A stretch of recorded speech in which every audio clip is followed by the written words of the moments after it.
Dear friends of love for volleyball, amor por el voleibol, I'm pleased and honored today to talk with one of the most important volleyball players of Canada, Olympic player, with a great international experience. I mean Nicholas Hoag, who is currently with me talking about his volleyball life. Hello, Nicholas. How are you?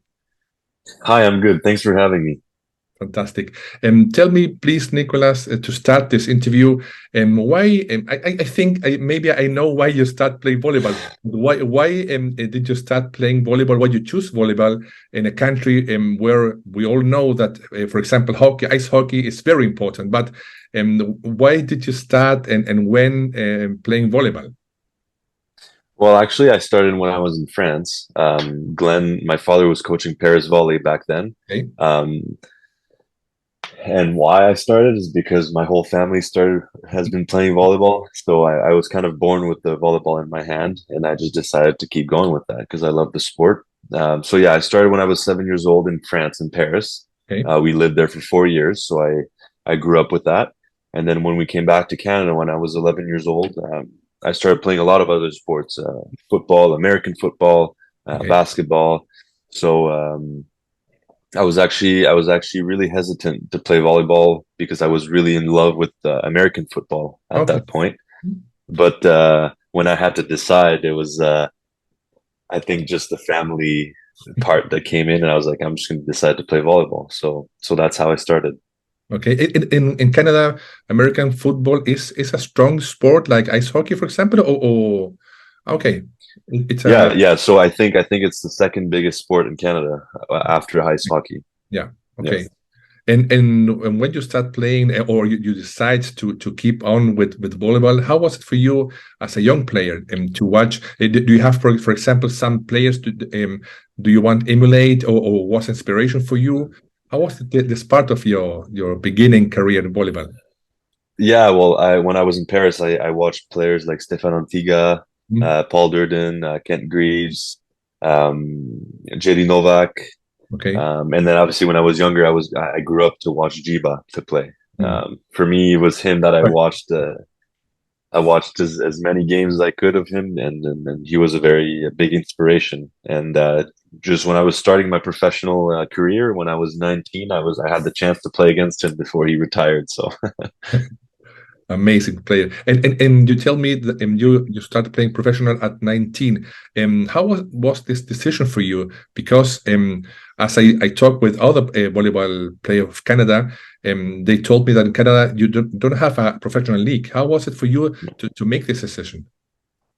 Well, I talked about it with Glenn a lot, and he said, Nick, if you really want to focus on volleyball, uh, he suggested to me to go professional right away, Mhm. um, to accelerate kind of my experience overseas.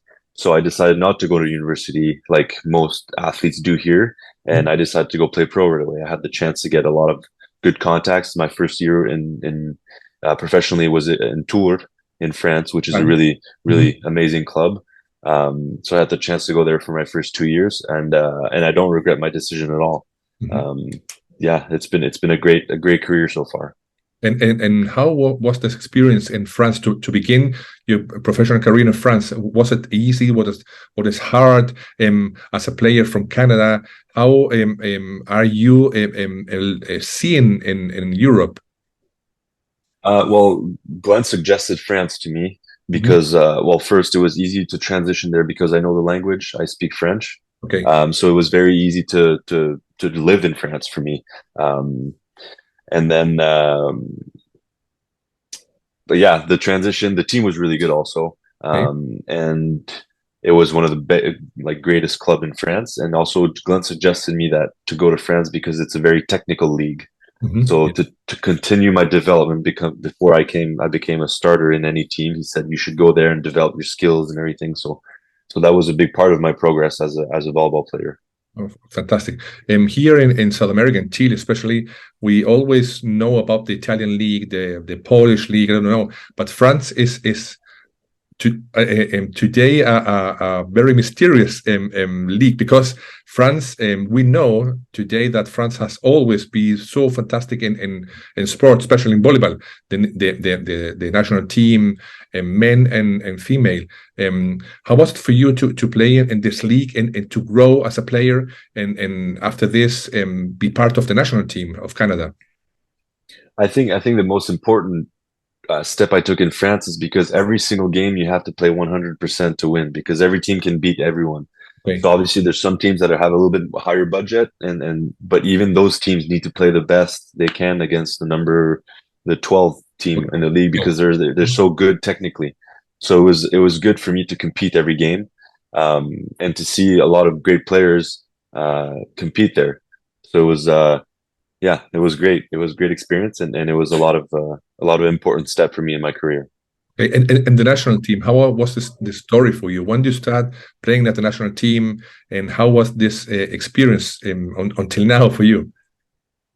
I started playing national team when I think my first year when I was 16 years old. Okay. And that was on the junior team, obviously, and I was very happy and very proud because that was one of my goals. That was my first goal before heading towards the senior team, and obviously the Olympic dream and the World Championships. So it was a slow start, but it was NORCECA first, and then World Championships in 2000. I think it was 2011 or 2010 as a junior team in Brazil. So yeah, those were great years for me. I was very stressed, but also very honored to contribute to this program, and yeah, I didn't want to stop until I still don't want to stop. So it's still something I want to keep going. Super. And today, players can play for many more years. I interviewed, for example, some month ago, a Cuban player, Lionel Marshall. He is 42 now and still plays in Italy. It's amazing. What technology, what the training type of this aspect can help players today.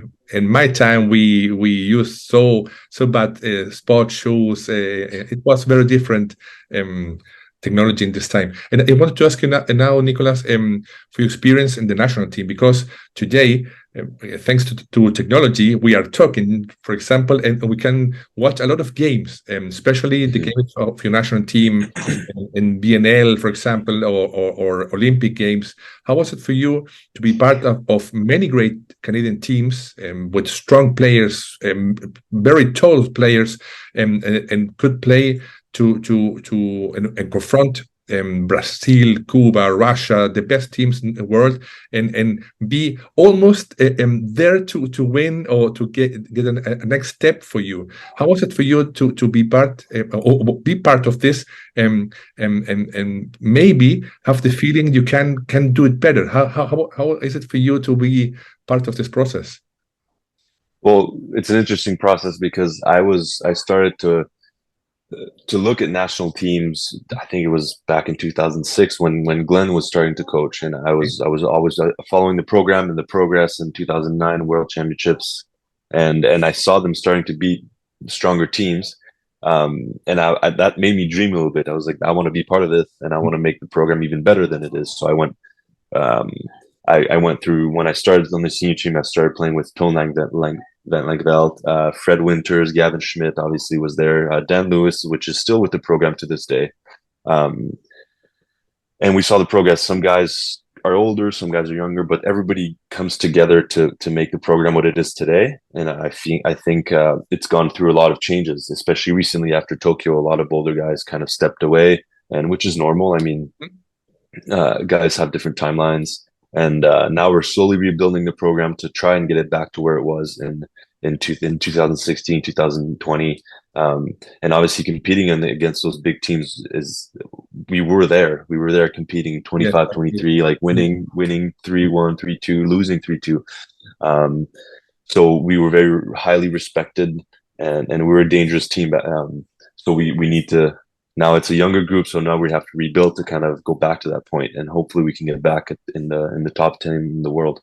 Absolutely. And I spoke with Julien, for example, with Paul Gratton, player from the Los Angeles Olympic team in 1984, and I ask them. I make a thought about that in the 80s and the 70s. You could see different schools of volleyball: the Japanese school, the Russian school of volleyball, the Brazilian. I don't know. And today we see, except from Japan, who won the bronze now in Bienal in Poland, that many teams play very similar. We can see, for example, Brazil plays similar that France, for example, or Russia, or I don't know, Germany. What do you think is missing your team of Canada to be part of the podium? I don't know. Do you think it's part of the training, part of the mentality, part of the school of Canada's volleyball? What do you think is still missing today? Even you have a great team, great players, great staff of trainers. What do you think is still missing? So I think what changes a lot from Canada to the other countries is other countries start playing pro when they're 16 years old. They have a lot of skills when they're very young. So I think this is what we're lacking a little bit. So we saw in our previous group, it was a more experienced group with a lot of experience through playing pro and playing for championships in pro. And I think that's something that we are lacking currently. We have a mix of the guys that are very young, even guys that are coming out of university, and then are putting on the international scene right away. So that's going to take a few years, I think, to make those guys comfortable and consistent in those little skills that will make a difference when we have to go against Russia, against Brazil, against France. When we saw our game against Japan, we're there, but then we start missing certain skills or certain execution mistakes that Japan will never miss.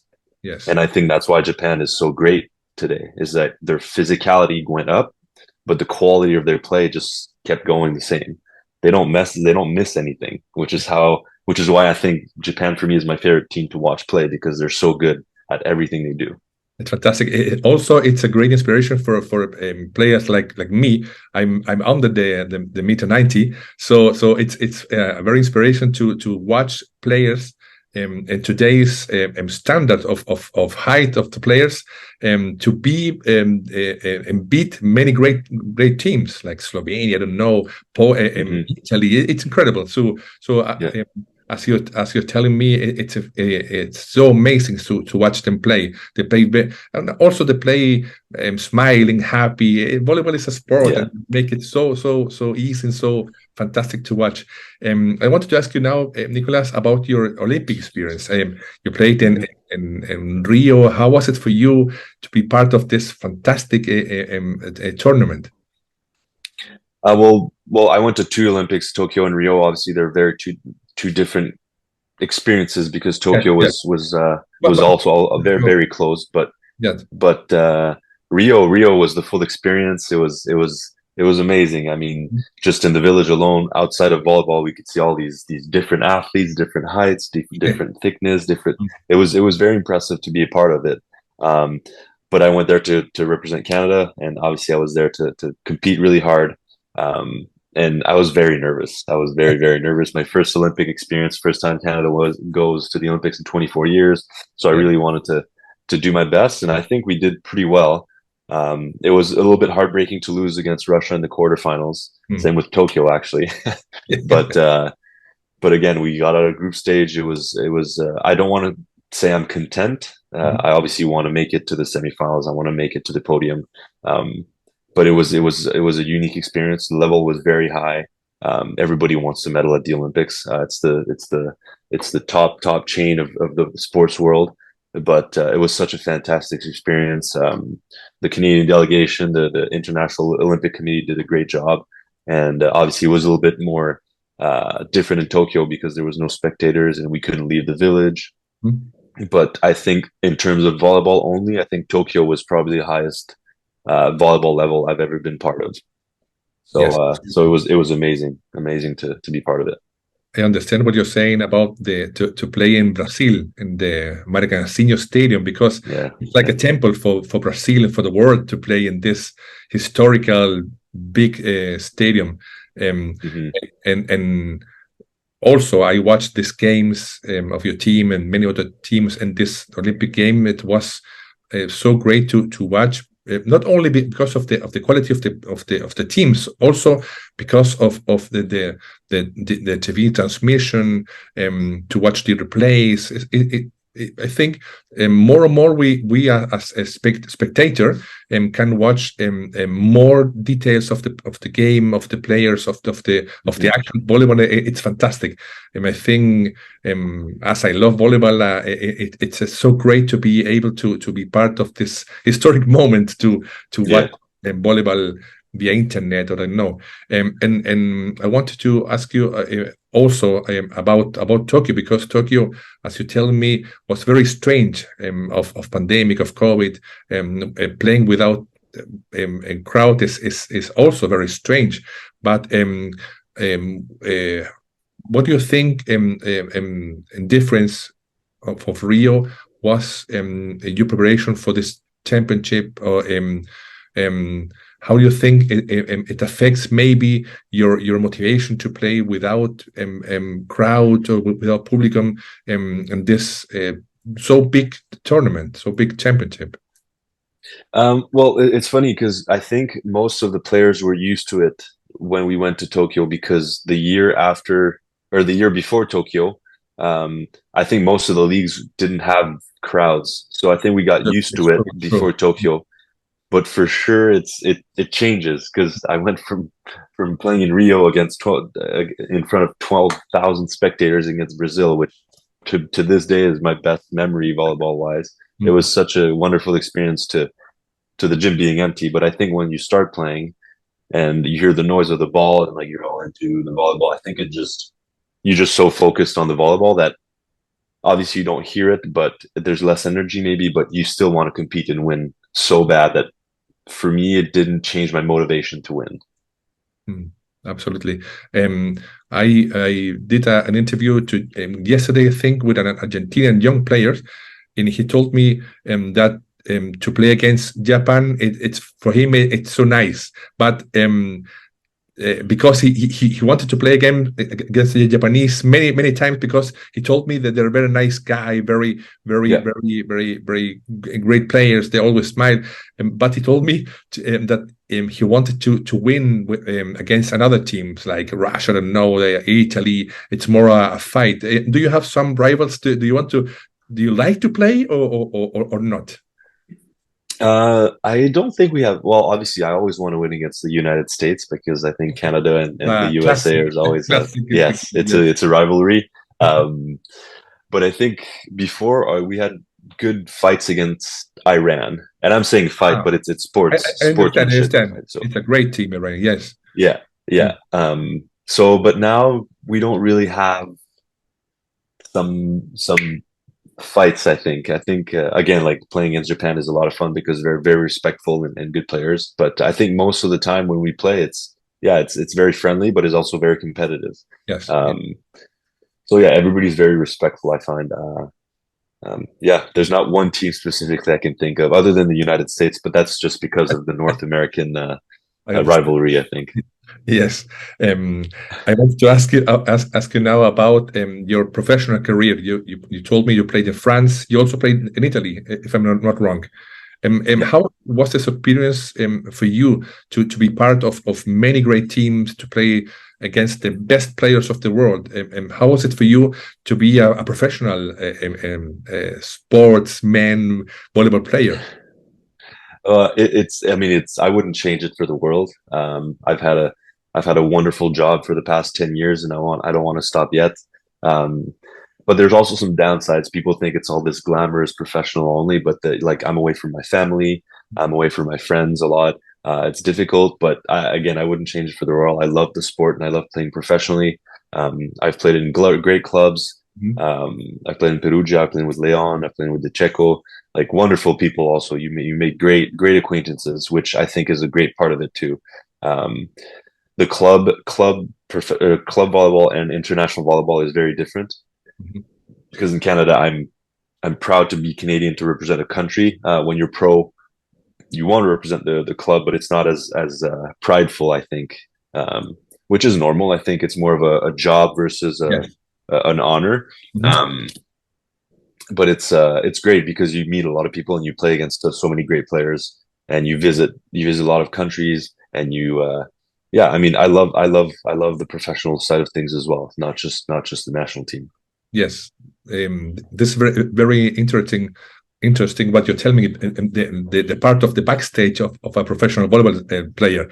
We only see the games, we only see the crowd, but a professional player must train very hard, must travel, must, as you're saying, not see your family many months of the year, but for us, the volleyball lovers, it's so great to see so many great games, many championships. It's amazing, and your actually plans or your future plans to be part of professional teams. Do you have some new changes? Do you have some new projects, or you're still playing in Italy or on Turkey? I don't know what you're doing now. So I played in Izmir last year, Okay. and I'm going back to the same team. Mm-hmm. It's an amazing club, and I don't see myself leaving Izmir yet. If they want me back, I think I'm going to keep playing there. Turkey is also a good league. It's getting better and better every year, and it's also a great country to live in. Izmir is a very beautiful city on the water. Mm-hmm. Thankfully, my family is also there. My brother plays in Izmir as well in the second league. Okay. So I get to see him and his little baby and his wife also. So I get to spend a lot of time with them, thankfully. And then after that, I mean, I as long as my body allows me to play, I want to keep playing. I love the professional life. And then after my career, I don't really know yet. So we'll see. Maybe you will be part of as your father. Then maybe you will be a trainer. I don't know. Yeah, I actually thought about that. It's still in my mind, and the older I get and the more experience I'm trying to give to the young guys, the more I fall in love with coaching. So maybe that's an option. Yeah. Very interesting, and I think it's a interesting life because, well, also my father was also a volleyball trainer. He plays in his youth in Chile and Germany, and after this he became my volleyball teacher, my volleyball coach, and many other players from Chile. So I always have volleyball in my life, and Good. in my house, in the car to road to school. So I understand what you're saying, and I wanted to ask you now about your opinion about the VNL. You played many of this VNL years, and how do you think your team can improve maybe for next year? How do you see you can get better in the qualification? How is your opinion in general of the VNL?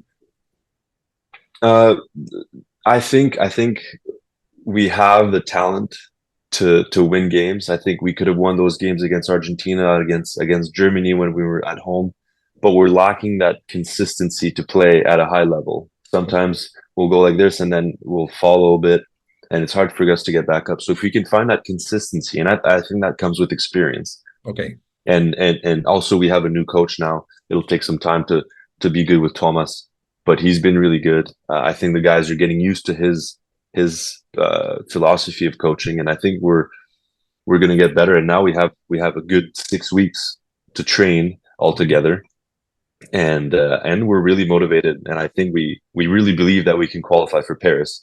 It's going to be very difficult, but if we play, like as I said, consistently, I think we can win against those games, those teams that we're going to play against in China at the end of the summer. Okay, fantastic. And will we see you in Chile in the Pan American Games in October, or your team will? I don't know. So I think that's when we go to China for the Olympic qualifier. So maybe it'll be the next generation team that will be there. Okay. So I think our qualifiers end of September till more important than the Pan American Games. I understand. Yeah, unfortunately, I would love to, because Pan Am Games I did in 2015, and they were a lot of fun. It's a wonderful event.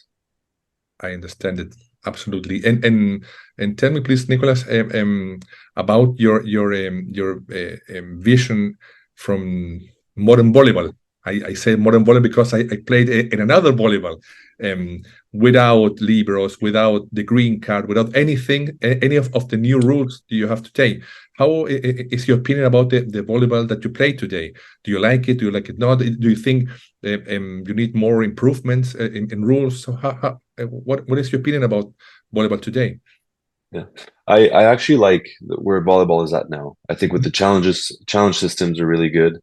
We saw it through VNL, even though it's a new technology, so there's some issues there, but that's normal in the first time. And it's fast paced. It's nice. You don't really have any long pauses, which I think for the players are nice. But sometimes the rallies, at the end of the rallies, they try to accelerate too much, I think, before we go to serve. Okay. So sometimes we were supposed to have 15 seconds when the rally ends. They're supposed to send us to the service line, but I think that's a little too speedy. That's just my only thing I struggle with. But again, I have to go with it. Otherwise, the actual volleyball that people play, I think, is wonderful now. You saw this in the past, I think, 5 years. You saw the speed of everything accelerating a little bit more. Yes. And everybody's just really good technically. Even though the serves are really strong, you can see the receivers are receiving well no matter what. Yeah, and also a lot of. I don't know how you do it, because in my time you served. There were a few players who did jump serve. We used the tennis serve, and I don't know how do you be able to receive this like an attack in serve. And you put the ball in the hand of the setter. It's amazing to watch. Yeah, and especially if you can see it live, it goes so fast. It's very impressive. So fast, so powerful. I don't know how you. I understand you're professional players. You do this for your life. It's amazing to watch.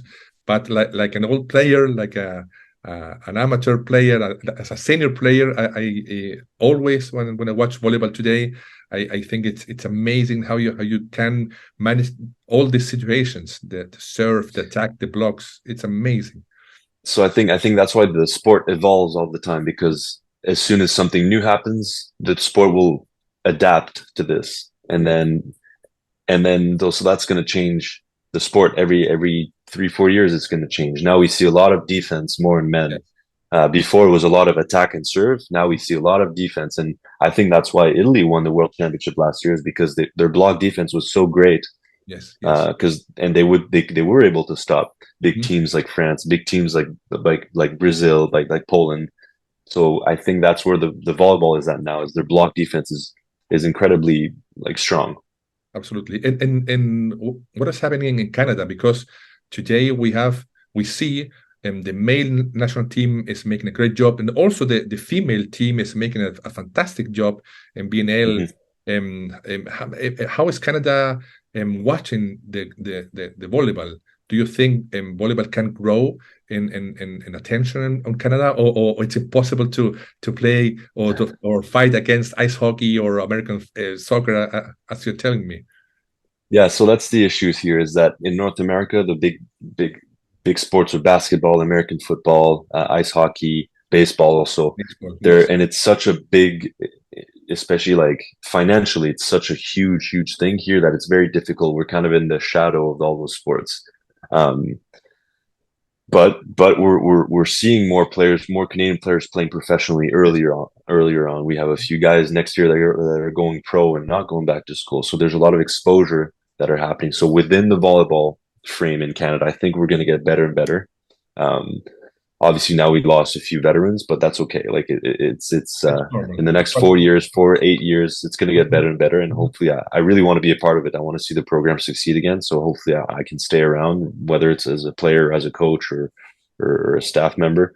And on the women's side, you can see they're playing really well, and they're beating really strong teams. And I think that's, now they're starting to play more and more together, and you can see there's a lot of it's very very easy flowing game for them. So you can see they're getting very used to each other, and they're doing really well. They're doing better than us. So, and I wanted to ask you now. We talked about this a few minutes before, but I wanted to ask you about your most remembered championship, because sometimes you play a good championship, a good tournament, but you don't win.